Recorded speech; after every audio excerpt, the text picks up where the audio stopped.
Hello, hello, and welcome to the session entitled Let's Get into AI Safety with Esben Kran. I'm Zukit Chan, and I'll be the MC for this session. Following Esben's presentation, we'll move on to a live Q&A session where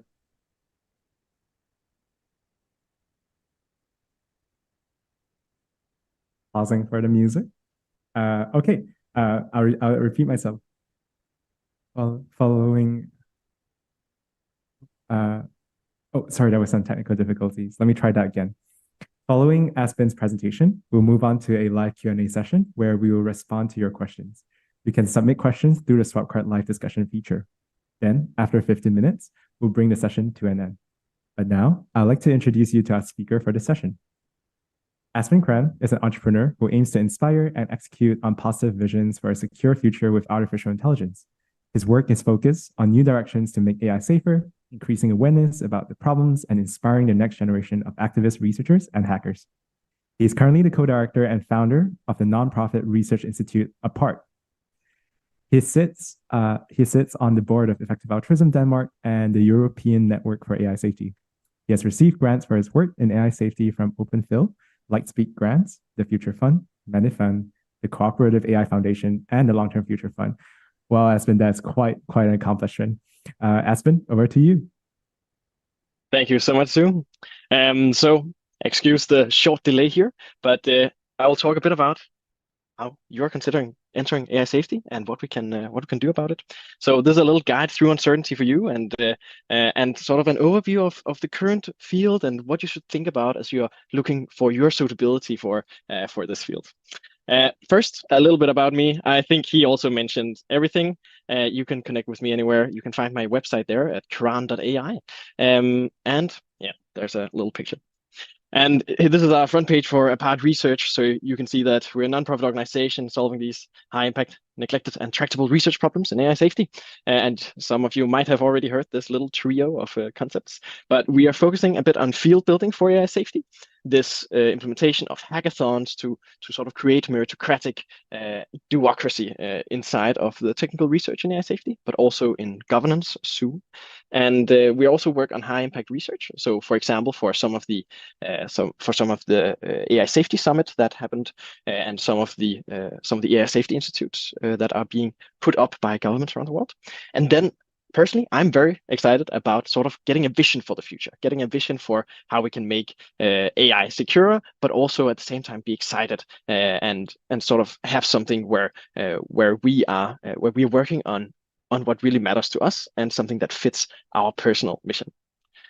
So here's just a short screenshot of the alignment jams as well, and I might also mention that later. But the next weekend we have a hackathon, for example, where you can also test your suitability. So that's the one in the middle with a $2,000 prize.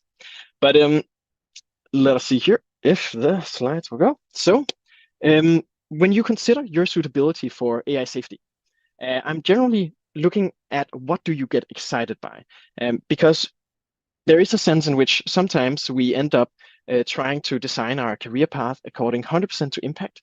But I think, especially in research, this is a bit harder of a problem to tackle, because I think if you're not as excited about the research, it becomes something where it's hard to execute on. It's hard to be excited enough to continue work on it. And this is also where we are looking at what is the sort of personal fit that you think you have. And here I really recommend not just thinking about it. Of course, that's super valuable as well, but also trying out object level things like, go into the latest Google Colab on how interpretability works, go in and read some random blog posts from maybe EAGxVirtual, see what they're working on. Go in and read Jonadav Shavit's paper on how to catch a chinchilla, this paper on how we can govern compute across the world.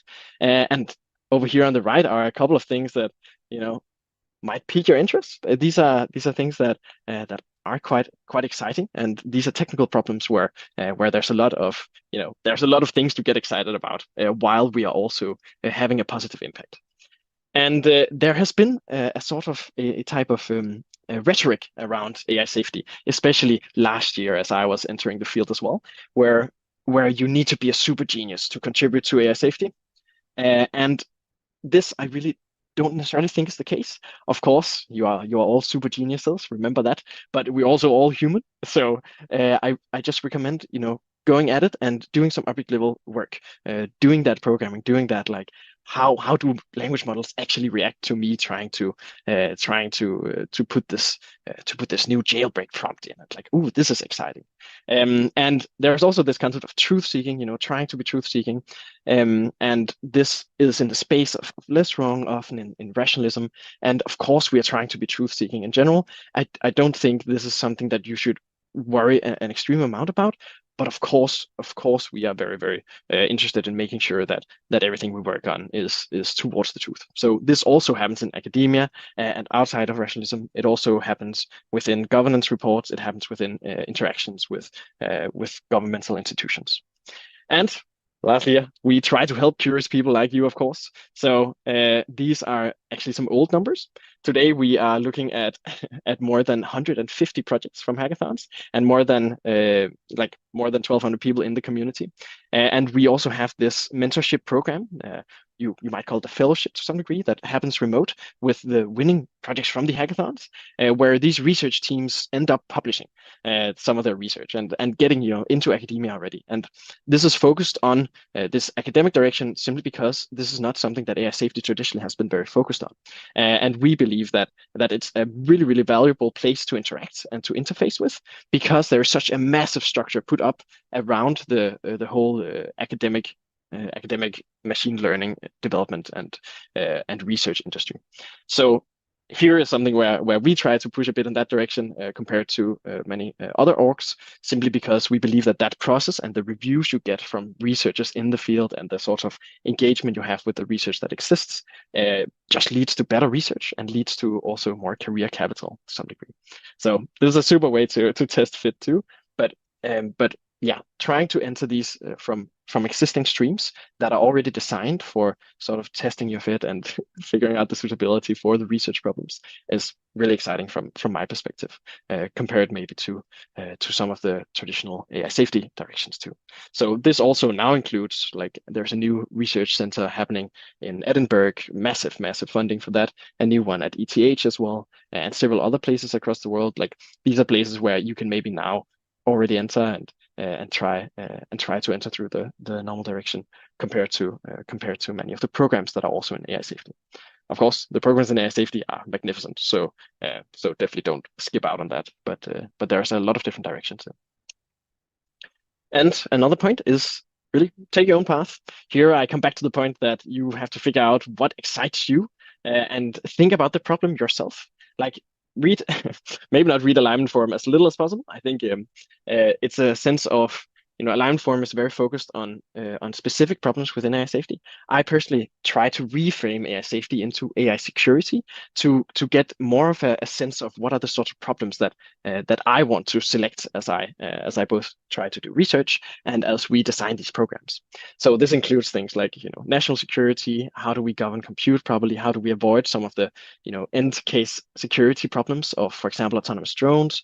And on alignment forum, you might see a lot of the traditional agendas of AI safety, which are really, really awesome and really great. And there's a lot of good suggestions in there. But I really recommend you also engage with the academic literature and also the sorts of other miscellaneous literature out there. There are some YouTube channels you might also be following those, which I also think are valuable. So Yannick Kilscher, AI Insider, stuff like this. And then generally share your thoughts.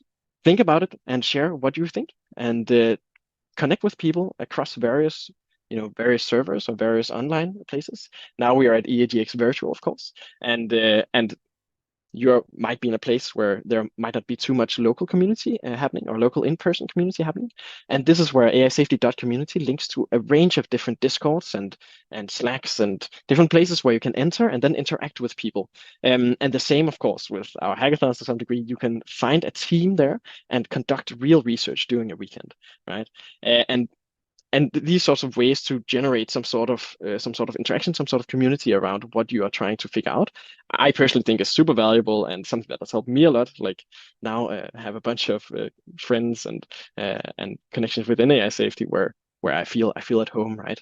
And I think it's really valuable to establish those first connections and get someone to think about it with. And then I also think it's really nice to form your own views about AI safety. And there's this concept about inside view versus deferring. So deferring to experts versus developing your own views. I generally think it's all right to defer. It's all right to say, well, like these people have thought about it a lot, and it's quite relevant that this expert would have an informed opinion about something like existential risk. I at the same time think that of course you have to review it and think about it, but you don't have to like create an original inside view of the whole world here. So don't be too wary about this. I think again, working on object level work and then establishing what do you feel it contributes to within AI safety is personally something that I found is a good way to go about it. And there's also a conception of AI safety research, not necessarily in the research field, but within the sort of the culture around it, that AI safety research is very, very hard. It really isn't much harder than much other research. The main thing, for example, neuroscience is trying to figure out how the brain works, but they don't have a deadline, and we have a deadline in our case, right, with some of the expectations we have of the risks we see with AI, and so that's what makes it harder. Like that's what makes the whole problem harder is this deadline. But otherwise, I, for example, was conducting a little survey of different lab leads about like when would they expect the solution to alignment to happen. And I think today, I mean, it's a fuzzy barrier of when do you reach full alignment, especially in the space of neural networks, right? But there they mentioned that 2027, something like this seems plausible. If you want to read about it, it's called Safety Timelines on the EA forum as well. And additionally, during the 2021 to 2023 space of AI safety, there have been quite a bit of a shift in the conversation. You've definitely noticed the newer shifts, right, of ChatGPT coming out and the whole world jumping on this space. Just last Friday, the National Institute for Standards and Technology in the US had their seminar on what they're going to pursue and what they're going to work on towards this AI security or towards regulating AI more. And so like this is a massive national effort towards both AI security, but also just like AI understanding from a governmental perspective. So there's a massive shift now, but also between 2021 and 2022. And the reason why we thought it was now possible to do hackathons and do these mentorships was that we saw sort of a paradigmatic convergence, and there was a culture shift as well. So this paradigmatic convergence, it sounds a bit fancy, but what it just means is that the research problem suddenly became clearer. Like now we can have ideas and we can look at that idea and be like, yeah, this leads to this hypothesis and we can test it in this way. And so that with that came sort of a principle that we are able to do real research on these problems without necessarily going from first principles and everything. And I will at the same time also say that like research fields outside of AI safety have also had a lot of relevance for AI safety that might have been a bit neglected. But this shift in the community here is something that was quite fascinating to see. And at the same time, there's also the paradigmatic convergence. So there's convergence of different paradigms and different agendas moving together to actually study sort of representational learning. How does neural networks represent the outside world? And this is already a field in machine learning research and in AI research. So there were a few academics who were surprised that AI safety sort of came in from the sidelines and try to do a new thing, but this shows that there is some paradigmatic convergence where several agendas who were promising or that were promising have moved in this direction. And then there's the culture shift as well. We tried to do the hackathon so people could see that they can actually develop something in a weekend, and there have been different projects also to create more of this action-oriented culture. And I think we've seen more of this. I mean, a new AI safety institute pops up every month or so now, of course, with good reason. But there's a lot of action going on, and we know much more what we want to do, especially within the context of what the UK government and the US government are figuring out, and further down the line also the European and the Chinese governments. And yeah, that's the short end of it. AI safety research isn't much harder, and we have this sort of now we have real questions to target, and we know much more what we want to do. It's still a hard problem, of course, because of the limited time we have. And then I just want to, this slide is just on mental health in general. EA is do the most good, right? And now we're looking at existential risk from artificial general intelligence.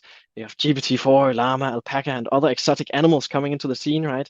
And now is the time to enter this field, and now is the time to do a lot of good here, a lot of have a lot of marginal impact, and ask the hard questions, right?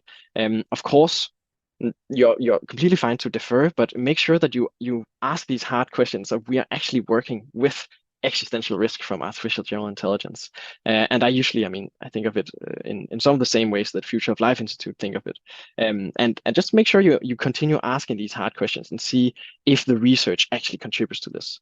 There was a great post by Chabel Raphael on interpretability's role in AI safety, for example, towards existential risk reduction. And we saw that that garnered a lot of discussion about, okay, have we a good proportion of researchers in, for example, governmental evaluations of AI versus interpretability versus other fields of AI safety now. So continue asking those hard questions, and then make sure that your mental health is nice. So I think a lot of this I've talked about before about making sure it follows your mission and what you're excited about helps a lot. I also have the personal take of avoiding doomism. Of course, this is a serious issue, and we take it seriously too. But doomism is a bit like so. I've also been in climate activism, and doomism there led to a lot of sort of broken mental health, right? So be excited, positive, productive, and just engage with the topics on an object level while understanding the risks. And this is what has helped me quite a bit to sort of make things happen. Try to make sure they have positive impact, which is also why we now work with nonprofit here with Apart Research compared to maybe for-profit, which I've worked on before, right? And I think a really good thing is also just like in this vein of connecting with people and creating your group of people within AI safety. Send emails. Like people in the industry have a lot of they don't have a lot of time, but they have a lot of excitement for helping the community out, including me for that matter. And sometimes, I mean, these people might be busy, but and they're real humans. There's no like they're not super elites or anything like this, and they're also not elitarian. So in that sense, just like send emails and see if they answer, and if they don't answer, don't take it too personal. Maybe send a follow-up email, and they'll say if they don't have time, and don't take that too personally either. Just these are people that have thought a lot about the questions, and so if you send an email to them and hear what they think, this is super nice. And maybe they'll send you a Twitter thread they wrote in 2020 or something like that. But well, we'll see if that'll be the case. But I recommend at least sending emails and to both folk in the research already, but also to like in the position you aspire to go to, but also just within the space when you see someone posting something that might excite you. There's also down here at the bottom, I don't know if, yeah, I'll just say it, but it is a quote from Ajay Katra. She basically did the timelines research on when can we expect different levels of superintelligence. And she mentioned that GPT-4's performance on various benchmarks, while impressive, suggests scaling curves are bending down somewhat. My timelines have pushed out slightly. I'm now buying green bananas. I think this is quite funny just because her timelines were maybe 3 days. Now they are 5 days. But anyways, make sure you avoid doomism. This is the fun part of it. Make sure you crack some jokes as well. Banter is a neglected cause area, I think. A little note on academia again, AI safety and EA. There is the where to go here. There aren't a lot of positions in AI safety, and that keeps being the case. We will see many more positions, but you have to expect to be rejected.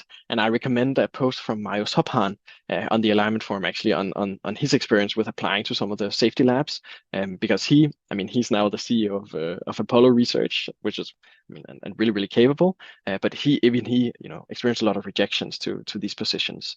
So that's where we also look towards academia and find that this is like the slow and safe of AI safety, right? We can study problems deeply without going in some sort of scaling direction with incentives from for-profits or from managers that want you to accelerate.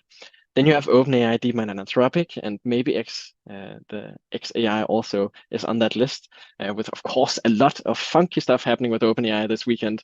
I bet you've all heard about it, but Sam getting thrown out and maybe coming back in and maybe starting a new company and doing, shady deals with the Saudis on compute governance, or on not on governance, of course not, but on making more compute and competing with NVIDIA. Yeah, crazy stuff. Anyways, make sure you you know where you want to go. I think these three organizations, for example, Anthropic is really good. The other two you might expect more, more skewed incentives. Then you also have Conjecture, FarAI, Redwood, Arc, Alignment Research Center, Apart Research for that matter, when that scales more and becomes more open positions.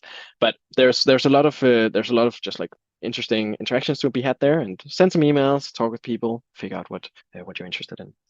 Over here on the right, we also have sort of all the fields that have already thought about AI safety in different ways.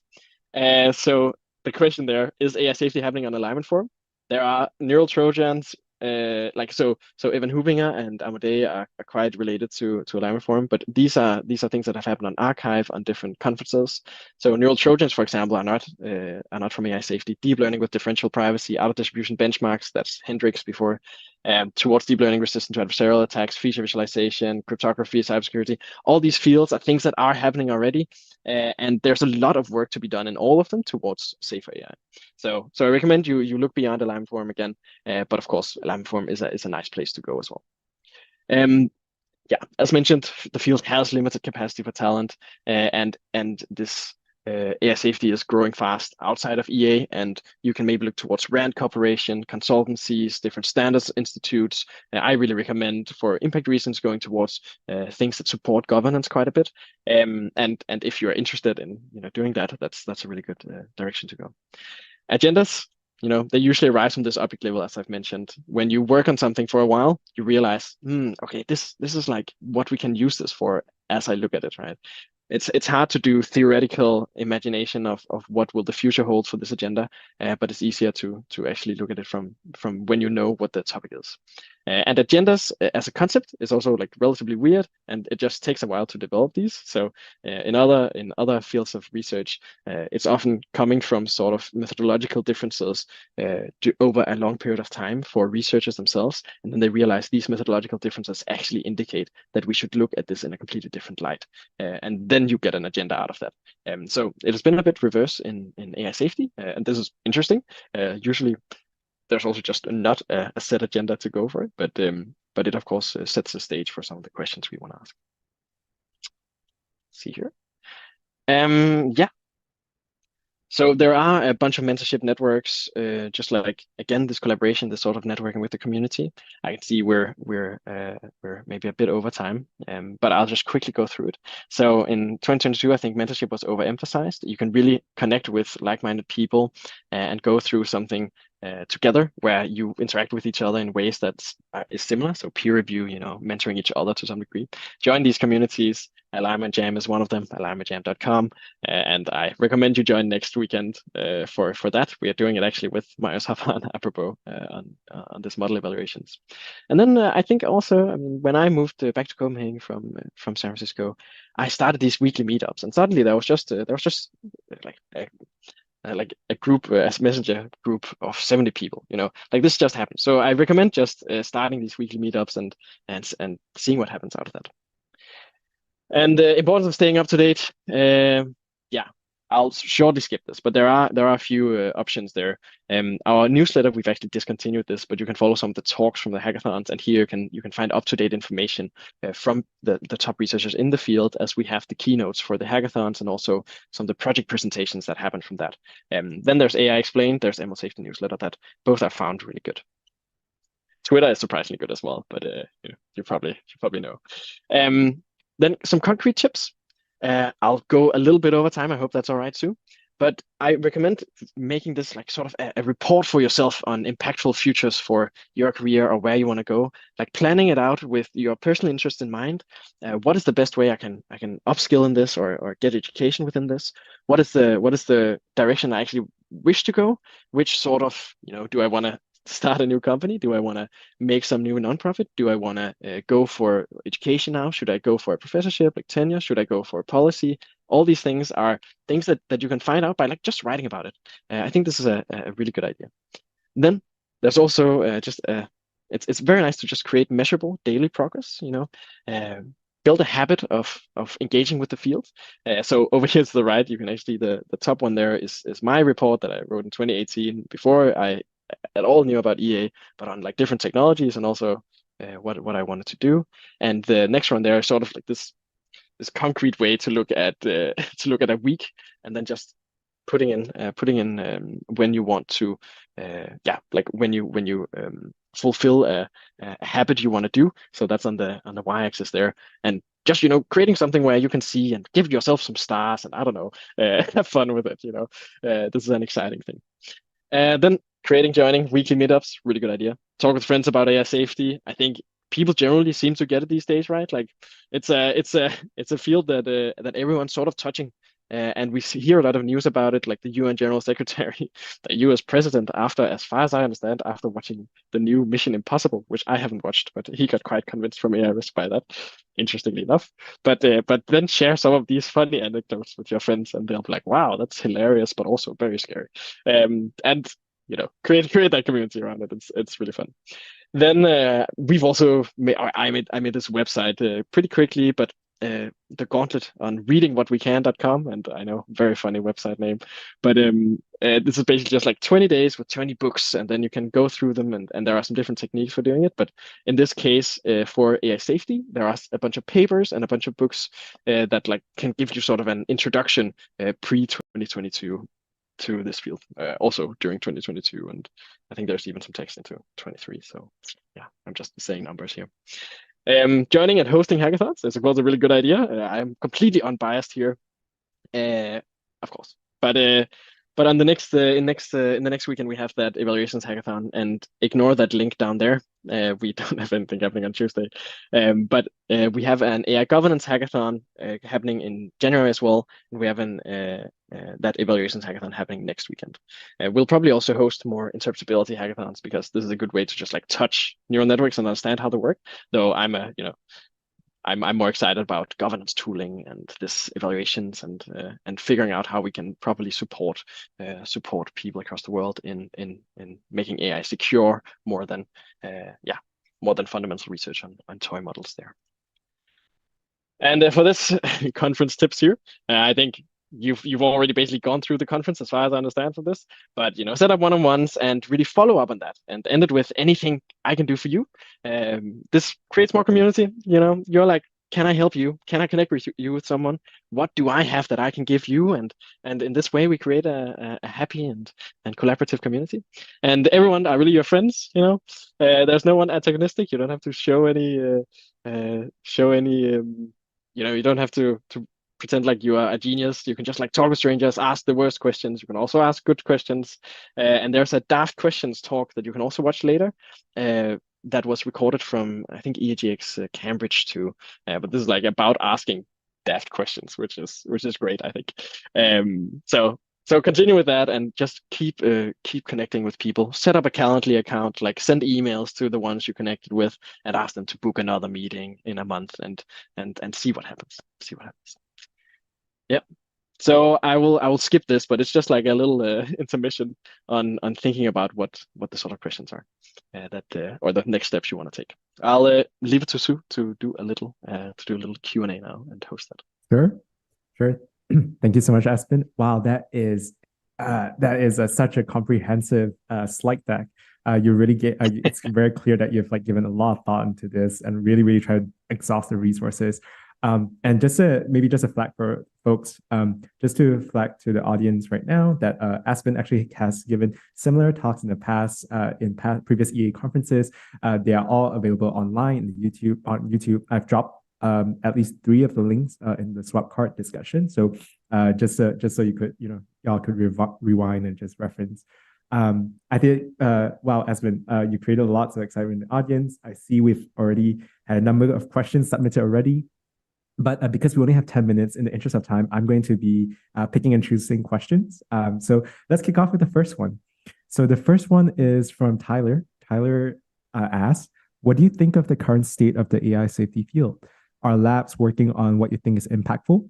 Does it need more peer review processes put in place? Um, Yes and yes. That's the short answer to it. Peer review processes definitely are more important than I think have been given credit for.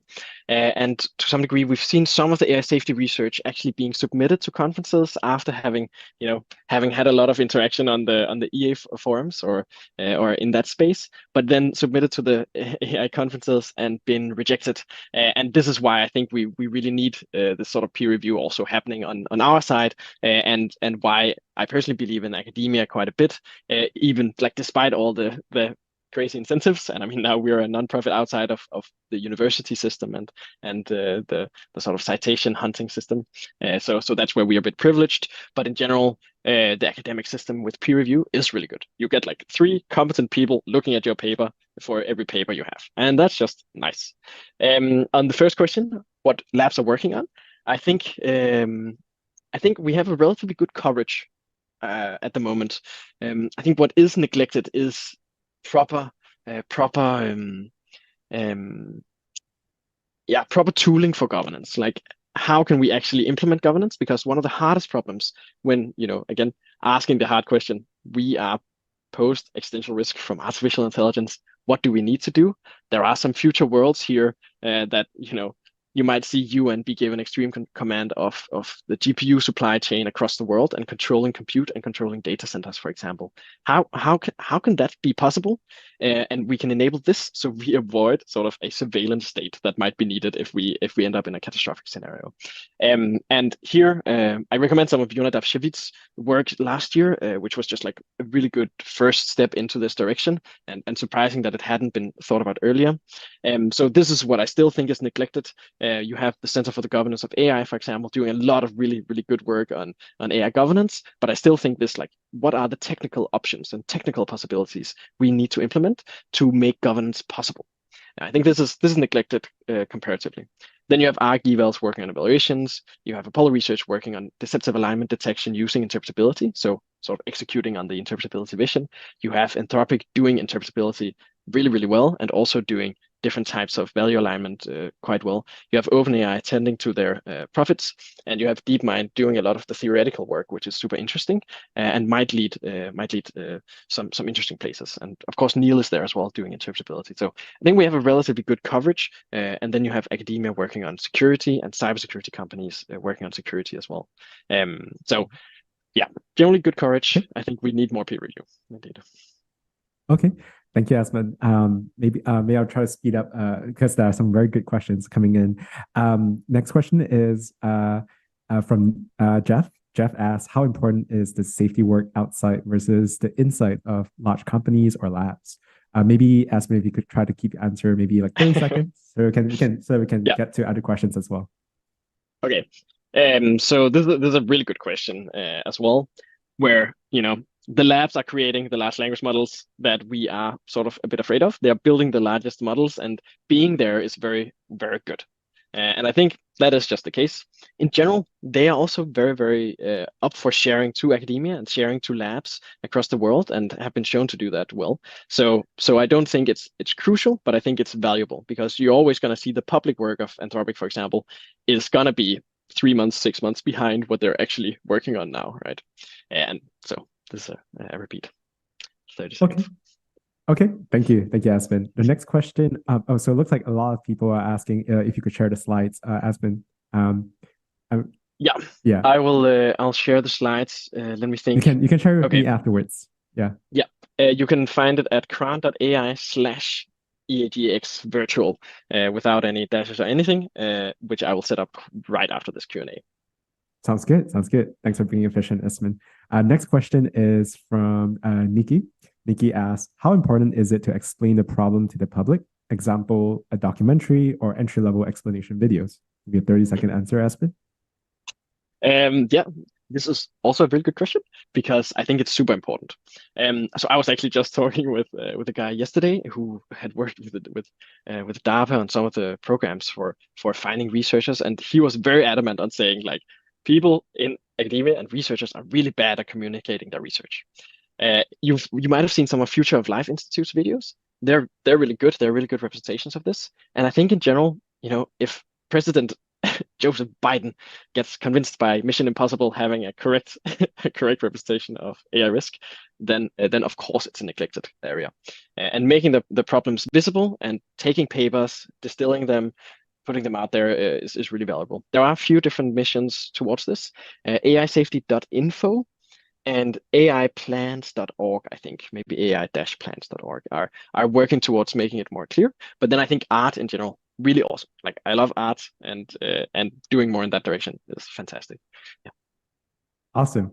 Awesome. The next question we have is from Ilya. Ilya asks, as of right now, the field of AI is split between the top labs and individual projects, such as Freedom GPT. I suppose they're supposed the roadmap to regulating and aligning AIs from top labs is somewhat clear. The question is, how do you ensure all of the AIs developed by individuals are aligned properly? Do you have a take on that, Esben? 30-second take. Well, that's a really hard problem, and especially difficult as we have open source models out. To some degree, that race has sort of been run.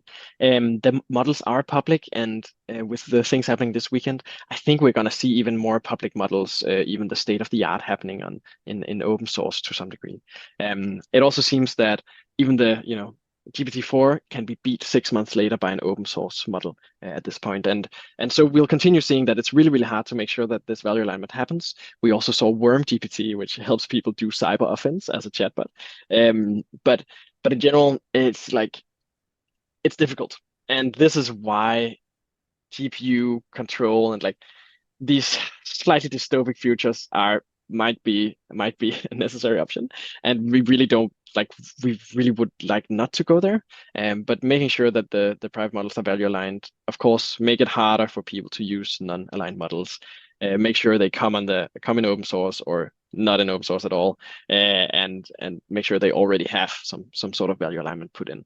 That's the first option for us now. And then I could, if I had more than 30 seconds, I could talk a bit about the security implications for artificial intelligence in general.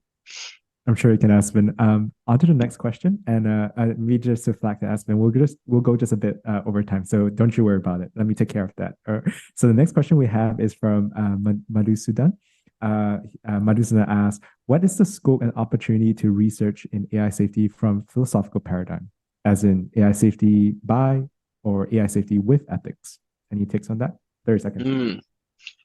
So this touches upon the AI ethics versus AI safety thing, which I do not at all believe is a dichotomy. It's a false dichotomy put up by AI safety. Like I've talked with AI ethics people, they care about AI ethics, we care about AI ethics, and these people work on debiasing, we work on debiasing, debiasing just with another name, like value alignment or alignment or control or whatever. But it's the same thing. Like we're friends. We wanna make ethical AI, and some in AI ethics are a bit irritated that this takes over the conversation because they don't necessarily either believe in the massive risks, or that they believe it just like diminishes all other ethical considerations.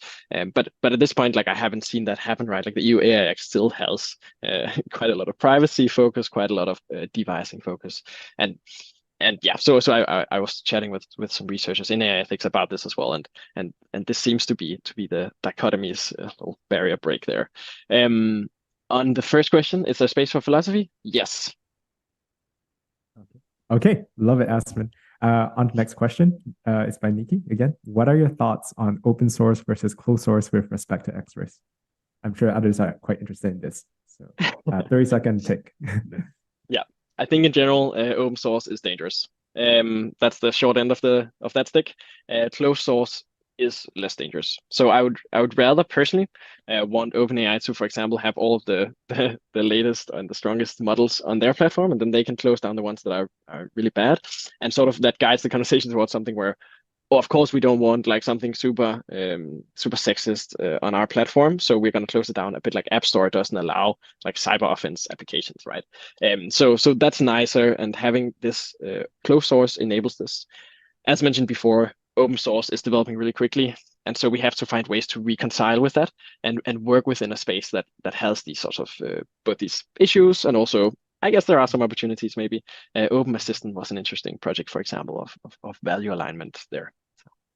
Okay, Esben, and I'm just spotting some interesting questions that I'm personally curious as well. I'm curious to know if there are there's one from Yitfi. Yitfi asks, are there any AI safety work outside of EA mainly motivated by non-global catastrophic risks or non-X risk reasonings that you're aware of? Are there any AI safety work outside EA mainly motivated by So non? yeah, so there is a lot of work motivated by all parts of the spectrum of AI risk. So personally, for example, there is a sense in which the existential risk arguments they lead to quite radical solutions. I like to work within the AI security framing because you end up in this national security framing, right? You know, if I'm the US military and I now work with AI in 1 to 2 years, I'm going to realize that, well, clearly this poses a massive risk because of misalignment from our orders, from what we want to do. And we might be scared that China is developing the same, but continues with it, and we end up in the sort of in the sort of problems we are very worried about. But there are very clear risks as people begin interacting more with it. Of course, we've worked quite a bit with it, and these risks have become apparent a bit earlier maybe. And this is where art again and communication can do a lot. But basically, yeah, the work happening outside is for security, ethics, for like national security, for cybersecurity, for making sure things don't aren't jailbroken, making sure it follows the profit incentives of, for example, OpenAI. OpenAI wants their model to be aligned because it is useful to have a model that doesn't, spout really offensive things out. And so these are all reasons. There are many more, but yeah. That's a bit of that. And there are also work outside of the E community, more and more happening, focused on existential risk. Yeah. Wonderful. Esben, on my second last question, there's going to be a rapid fire one from the audience. Jeff asked, how much did PDoom change given last 24 hours at OpenAI? That was the most upvoted question. So if you are curious, answer if you want. Yeah, feel free to say no comment. I understand. I think for now, no comment. I don't know. I've bet on things on manifold markets. It's fun, but Sure. I won't put numbers to it at this moment. Sure. Okay. Now, my last question for you, Esben, and we're going to close it off, folks. Thank you so much for all the wonderful questions. Esben did a really good job trying to condense all the resources and all the actions, making it very super concrete. But I'm just going to ask Esben once more, maybe in a 30-second version. After EAGxVirtual, what's like a rally call or like a billboard action that you like everyone to really incorporate in their lives? Yeah. What's your any final takeaways? Final takeaway actions? Well, join a hackathon next weekend. That's gonna be fun, and that's mostly for quite technical people. I'm biased. It's a really awesome and fun event, at least from my side. It happens hybrid across the world. You can also host locations. Another option to not be super self-serving here, of course, it's also you serving. We are a nonprofit. Is to make this sort of like put down your habits, and the habits can include some of the things I've talked about. But like just make like every day write 50 words about AI safety. Write 5 minutes about AI safety. Like read 20 words of a text, and then suddenly you'll have read a whole paper, right? You'll have written 10 pages, or like this sort of thing. I think is really valuable, and yeah, I'd recommend doing that. Thank you so much, Esben. You've given the audience so much incredible takeaways. As simple, and I love how simple your message is. It could be as simple as starting a weekly meetup. So I really love that presentation. All right, folks, that's all for this talk. Thank you for your time. Goodbye now. Thank you, everyone. Bye bye.